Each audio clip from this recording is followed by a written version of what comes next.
on interval? Yeah. Okay, no, that was muted. A muted response. Did you get booze? Yeah. Wonderful. Did you get food? Kind of. Kind of. Good. You did. Nuts, what sort? Salted kind. I like you. I like you. What a sass about you. I like that laugh. I'm sorry. Never be sorry. We're at a comedy show. It's fine. Good. Did anyone go to the bathroom and hear anyone fart? Say bless them? No, it's fine. It's good. Good. Anything untoward? Anything like unexpected happen in the interval for you? No. I love how you're looking at your friends like you're grassing them up. She said we didn't take our glasses back. You are assholes. I knew that from the start of the show.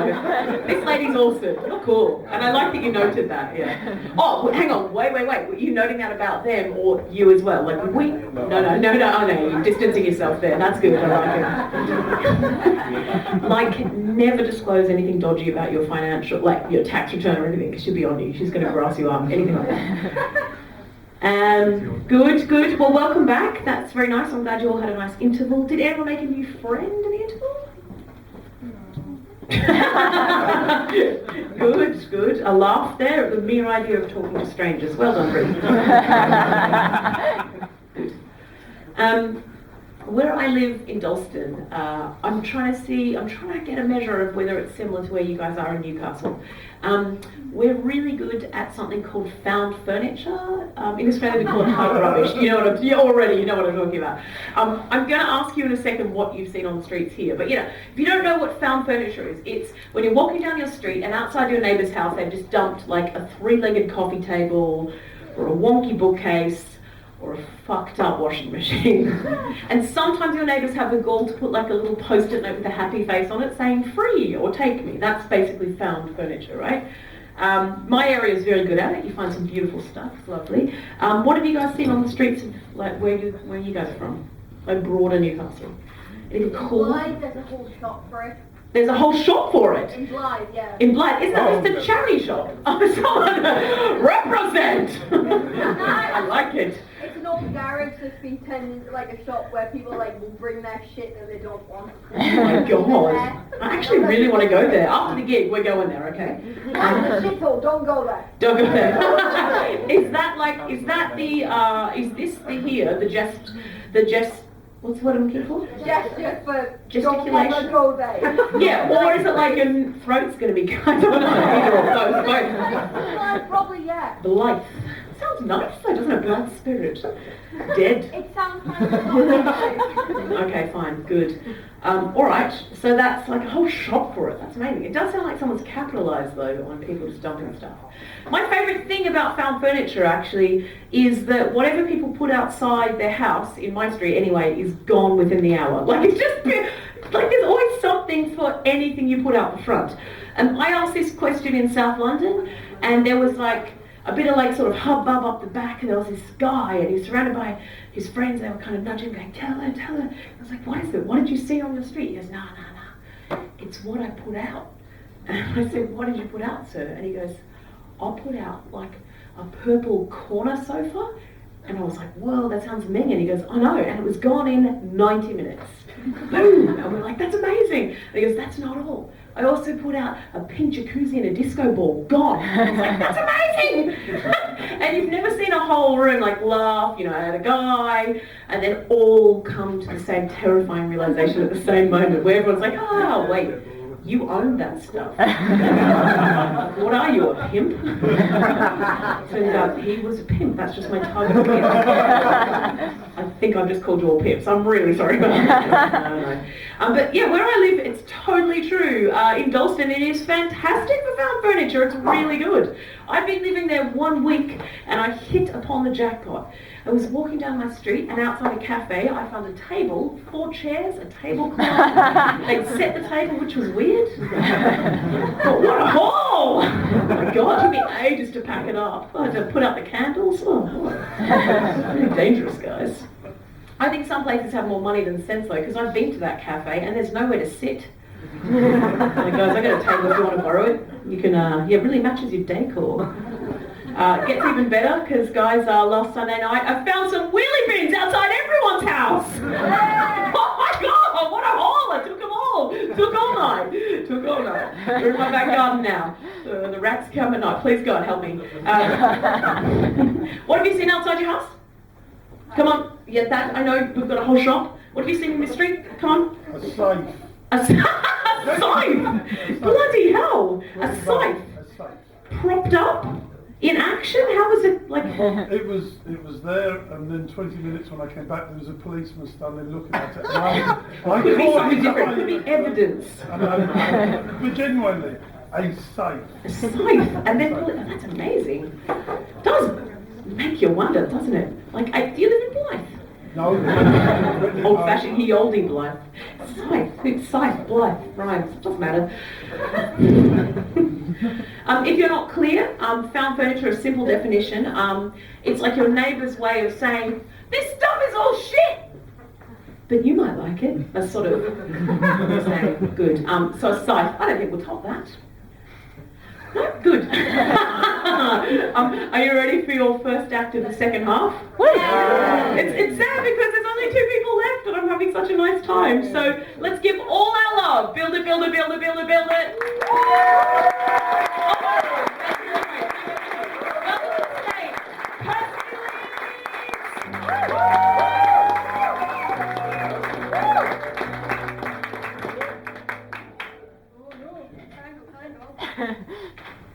Hello. Hey.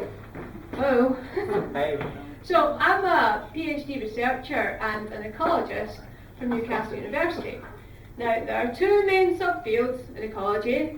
There are applied ecologists and there are theoretical ecologists. Now applied ecologists work on real world issues.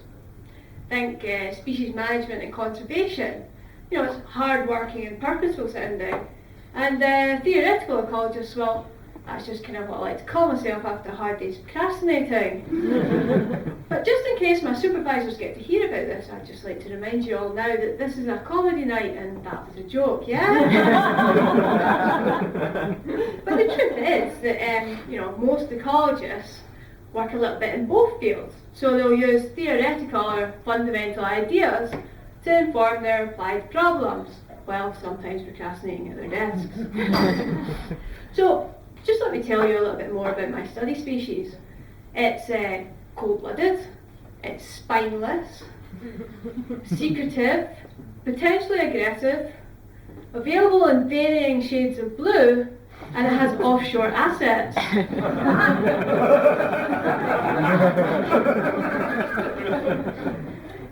Well, I'm not describing any number of the Tory cabinet.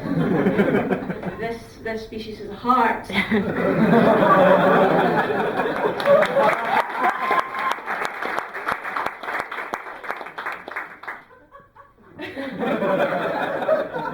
I am in fact describing the noble and charismatic Homerus gammerus, or as it's better known, the European lobster. And as far as I'm aware, there isn't yet a Brexit campaign to rename it just the lobster.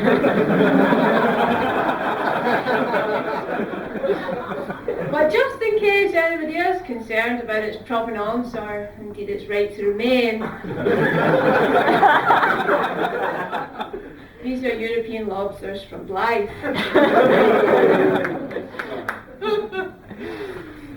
So, I actually studied as a terrestrial ecologist, so these lobsters are a bit of a new venture for me. And the reason I chose not to study as a marine ecologist wasn't because I'm not interested in things from the sea. It's just that, I thought as a terrestrial mammal it might be advantageous to actually work in an environment where I could breathe. But of course, most work in the sea is done from a boat, right? So breathing's not a problem. But working with crustaceans is fraught with danger. Now, I just used to think that if you're attacked by a crab, it would be called pinched, right? But the technical term is actually sandwiched. Now this is very easy to remember because crabs make good sandwiches. And my motivation to turn a crab into a sandwich has never been greater than just after having my finger extricated from an animal's grip that could only be described as like 10 times the size of Belgium.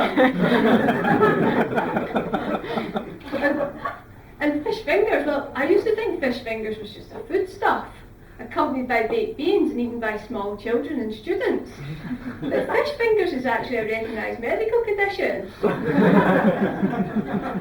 Characterised by off-smelling hands, outbursts of expletives, and blackened and sometimes absent fingernails. So let me just tell you a little bit more about the work that I do with lobsters. I focus on their spatial ecology, and that's basically where they go and what they get up to. And we use this information to make informed decisions about their population management. So how far a lobster will move, basically it influences how many traps that it might encounter. So the farther it moves, more traps it might encounter in total. But if it just stays in a wee small area here, where there's lots of traps, it might be more likely to get caught. So a good example of this might be if I just went out on a Saturday night and hung about just only around the big market. I might be much more likely to encounter something horribly unpleasant than if I just went a wee trot round the whole city centre. And that's because although there are plenty of horrible things to witness on a Saturday night throughout the city centre, it's the big market that's really the epicentre of horrific.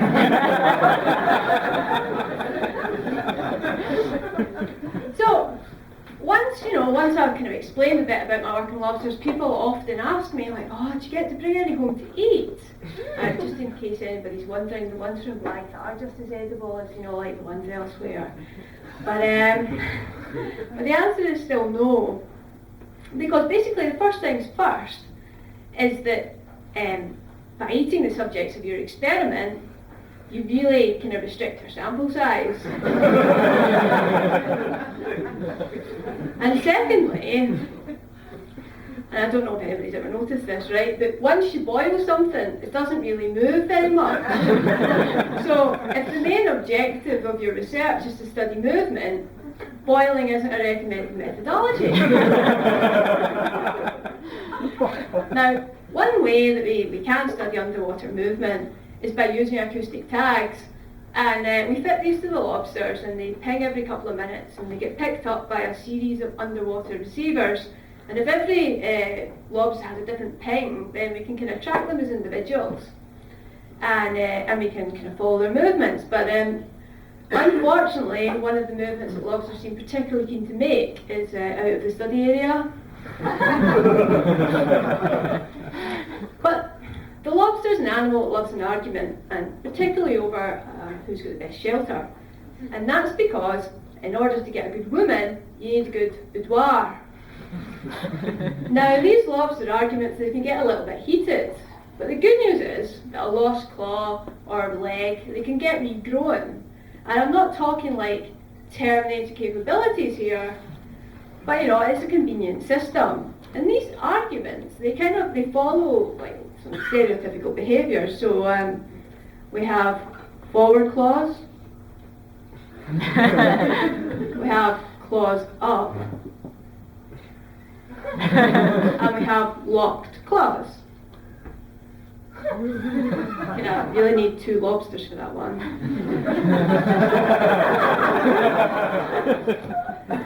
And we have a tail flip escape mechanism.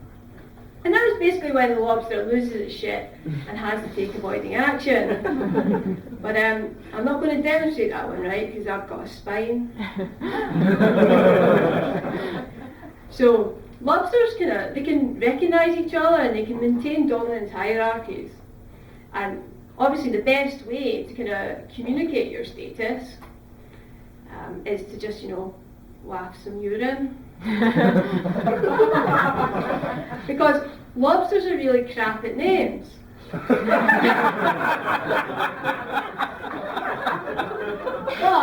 But when it comes to responding to the subtleties of piss, they're amongst the best. And they also use this as a method for finding a potential mate.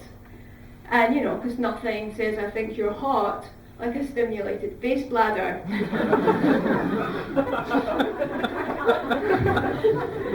But of course, I would never recommend any of you try that in the first days. Now, due to their deliciousness, yes, even the ones from Blythe, lobster stocks are continually exploited. And lobster density, and that's population density, not mass per unit volume, is a bit of a tricky business. You'd think that it was just how many lobsters you had, how many traps you had. But no, the problem here is crustacean relations. Now, just forget everything that you've learned from The Little Mermaid, because things are definitely not better under the sea. And the problem here, right, is lobster traps basically catch lobsters and crabs. And Krabby the crab and Pinchy the lobster are not the best of roommates. And they certainly don't play together in a bivalve-based steel band. Because, for a start, it's impossible to keep a clam in tune. What crustaceans really like is intimidation, crush injuries, and gangland warfare.